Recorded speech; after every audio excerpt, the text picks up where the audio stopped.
How long do most car manufacturers keep a model in production? Well, if they're American or Japanese, between 5 and 7 years. Obviously, some manufacturers keep things going longer. The Mini's been going 40 years and the Beetle 50 years. But how come the Maestro is still being built 20 years on? Well, the answer, believe it or not, lies in Bulgaria. It all started when the Bulgarian government decided they wanted a national car. The country had become independent. Rover found a factory, trained up staff, put in the tools and generally spent around £20 million on a plan to build the Maestro there from CKD, that's completely knocked down kits. But at the 11th hour, things went wrong. The Bulgarians signed a deal with Skoda. There were dark stories of bribery and corruption, and Rover pulled out. And that left a large number of kits lying around, just waiting for someone to assemble. So, Ian, how come you're screwing Maestro kits together here in Ledbury? Well, we bought the kits from Rover in 1997, May 97, and converted them from left-hand drive to right-hand drive. We've been selling them to the public ever since. And is it a difficult car to put together? We're very, very fortunate you couldn't wish to assemble a simpler car. It's quite straightforward.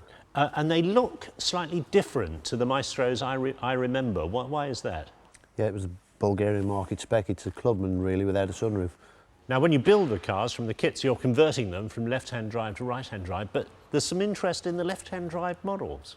Well, we've actually sold left hookers in the last few weeks for people to go into France and Spain because they're left-hand drive already. And you're doing the vans as well? Well, the vans are the 500, same again, 1.3 5-speed petrol, all in white.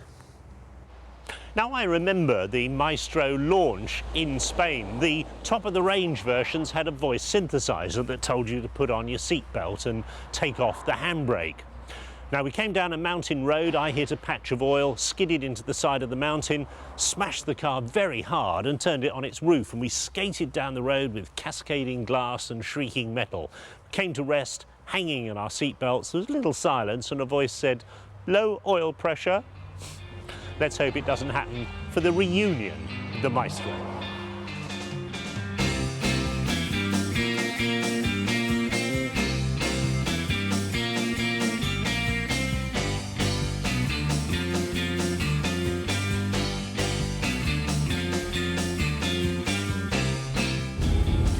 It's actually very useful to drive the Maestro because it reminds you just how far car designers come in the last 10 or 15 years.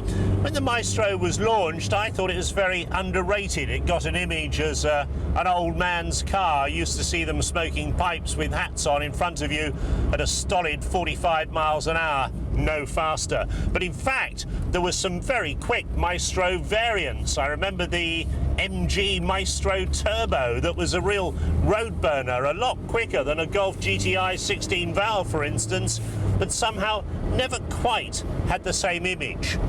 For 5,000 quid today, it's exceptional value for money. 5-speed gearbox, no power steering, but the steering isn't too bad.